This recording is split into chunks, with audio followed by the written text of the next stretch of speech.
Em uma reunião pública com analistas, o diretor financeiro e de relações com investidores da Profarma, Max Fischer, colocou sob a mesa pontos relevantes do mercado farmacêutico no Brasil, como, por exemplo, os desafios encarados pelo setor nos últimos 5 anos. Uma outra realidade do mercado mundial que a gente tem visto e acompanhado é que a indústria farmacêutica, nos últimos 5 anos, tem encarado uma série de desafios no que diz respeito ao lançamento de novos produtos. Isso tem passado pela busca de outros segmentos que não necessariamente são desenvolvidos internamente. Se você olhar nos últimos 5 anos, a pipeline de produtos novos a serem lançados, produtos que têm um impacto de um Viagra, de um Xenical, de um Lipitor, é muito baixo. Ou seja, todas as indústrias multinacionais hoje estão em busca de produtos que eles chamam de especialidades. Oncologia, principalmente. Então, hoje, praticamente, as aquisições e fusões que a gente vê do lado da indústria, eles tendem muito mais a ser a busca por uma empresa que seja especializada num tipo de remédio ou num tipo de droga que eles tenham desenvolvido para uma determinada especialidade.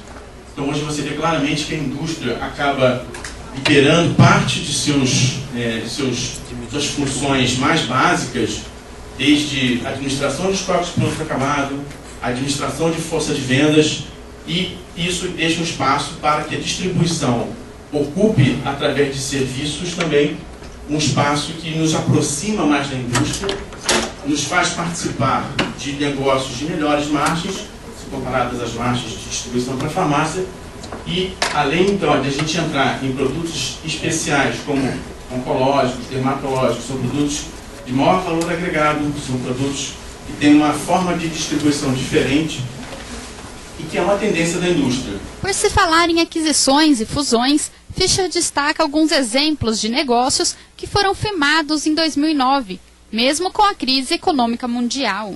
Desde o ano passado a gente viu que o setor de produtos farmacêuticos no Brasil ficou muito atrativo. Em agosto do ano passado, a Alliance Plus, que é a segunda maior distribuidora europeia, quis entrar no Brasil através de uma opção dentro da Atis, de comprar 25% da Atis, que naquela época era o quarto maior distribuidor do país.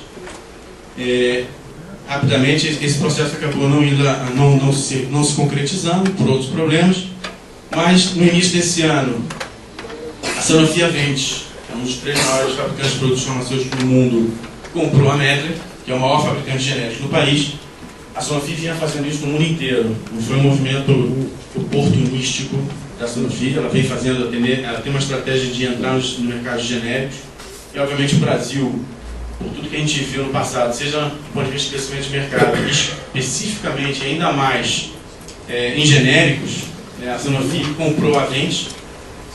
Informações que a gente tem que pagou múltiplos maiores, com prêmios expressivos em relação ao valor, aos múltiplos que ela vinha sendo negociada na Europa, que demonstra então a atratividade e interesse muito grande no mercado de produtos farmacêuticos do Brasil.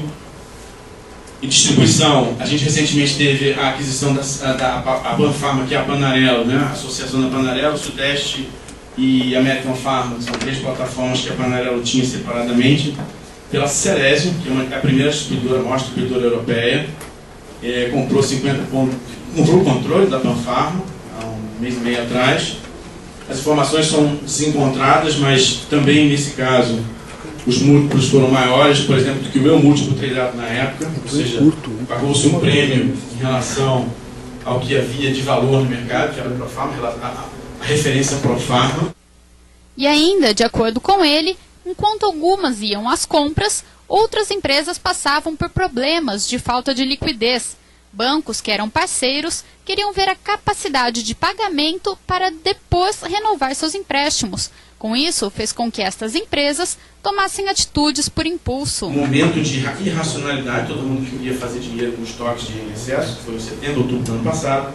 Porém, após esse período em que o pior passou, todo mundo conseguiu de alguma forma endereçar seus problemas de liquidez, porque obviamente ninguém tem estoque em excesso para queimar a vida inteira, um mercado ficou muito mais conservador. Todo mundo olhando um pouco mais para o seu negócio do ponto de vista de gerar valor internamente. Seja através de redução de capital de giro, através de redução de desconto na conta para melhorar a rentabilidade e taxa de retorno.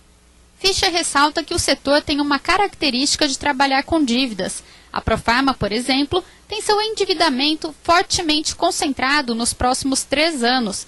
A disponibilidade atual de garantias em duplicatas da companhia é de 340 milhões de reais. Então esse é um setor que, pela característica, pelo modelo que ele tem hoje, vai continuar a ser. Trabalhar com dívida, obviamente dívidas alinhadas ao perfil do negócio e também com custos compatíveis com as margens do próprio negócio. Em 2008 e 2009, o setor teve novas dinâmicas fiscais, como, por exemplo, a substituição tributária. Alguns dos impactos mostram que o ICMS será recolhido pelos fabricantes quando os produtos forem expedidos. A ação facilita o processo de controle das autoridades fiscais, garante. No nosso segmento, como o preço máximo ao consumidor é definido pelo governo e é igual no Brasil inteiro, é muito fácil para a autoridade fiscal entender, quando ele concentra o pagamento em um só participante, antecipadamente, entender se há ou não evasão fiscal naquele estado, naquele momento. Porque, diferentemente de outros setores que têm substituição tributária, o preço não é definido. O preço final, que é a simulação do preço que ele quer cobrar o ICMS, não é definido. Então, cada estado define o seu. No Brasil, não. No Brasil, todos os estados têm a mesma margem agregada garantida pelo governo. Então, é muito fácil para a autoridade fiscal, pela venda ou pela compra, identificar se o participante do mercado está pagando ou não todos os seus impostos. No segundo trimestre de 2009, o lucro líquido da Profarma cresceu 66% em relação ao mesmo período de 2008, atingindo 17,9 milhões de reais. O EBITDA também apresentou um crescimento e fechou o trimestre em 3,7 milhões de reais. Realmente esse ano foi um ano muito positivo para nós. A gente teve o ano passado, talvez, o primeiro setor que sofreu com a crise instantaneamente e que passou por ela rapidamente. E ao longo do ano passado a gente construiu uma série de dinâmicas dentro da empresa, seja redução de custo, melhoria de margem operacional, redução de necessidade de capital de giro, que gera muito valor para a distribuição, e é o meu caso.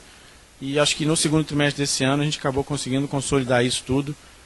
Fizemos a melhor margem de todos os segundos trimestres que a gente fez na nossa história, uma margem quase de 6%, muito boa, que mesmo excluindo o efeito do aumento de preço, seria uma margem base muito positiva e dentro da nossa faixa que a gente vinha tendo no passado. Então foi um trimestre que coroou. E esse resultado era o esperado pela Profarma? Era. Obviamente a gente já vinha esperando que isso acontecesse até antes, por conta de todo o trabalho, todas as ações que a gente tinha implementado ao longo de 2008, como eu falei. O segundo trimestre coroou porque ele juntou um crescimento, a gente interrompeu a nossa série de redução de vendas de 2 trimestres, crescemos 15% em relação ao trimestre anterior, e com isso conseguimos mostrar todos os benefícios que estavam já embutidos. Eles não estavam visíveis, mas estavam embutidos, já estavam construídos. Bastava um crescimento para que isso ficasse claro. O aumento de preço foi bom e, nesse sentido, ajudou também a gente a fazer esse resultado. E esse ano a Profarma aí anunciou também, né, o programa de recompra das ações da empresa. Isso favoreceu de alguma forma? Qual que é o objetivo desse programa? O objetivo principal do programa sempre é endereçar o valor da companhia. A gente sabe que depois da crise várias companhias, assim como foi o caso da Profarma, tiveram seus valores de mercado depreciados acima do normal, pela característica do próprio mercado. Naquele momento, a busca por liquidez e todos os fundos querendo fazer caixa.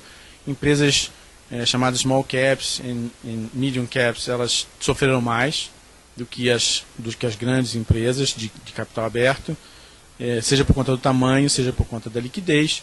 E a gente entendeu sempre, já o segundo plano que a gente lançou, que o valor da companhia estava abaixo, né? O valor de mercado estava abaixo do valor que a gente entendia como valor da companhia, e resolvemos mostrar isso para o mercado. Quais foram as tendências para esse ano que deve permanecer nesses próximos anos que estão por vir? Acho que tudo que a gente construiu no passado são dinâmicas que são fundamentais para a sustentabilidade de uma distribuição. A gente sabe que o modelo de distribuição ele é diretamente relacionado a capital de giro. Não foi à toa que a gente trouxe a companhia de volta para ciclo de caixa, um ciclo de caixa que a gente tinha em dezembro de 2006, passadas todas as oportunidades e as transformações que o mercado passou em 2007 e 2008, positivas para nós, no longo prazo.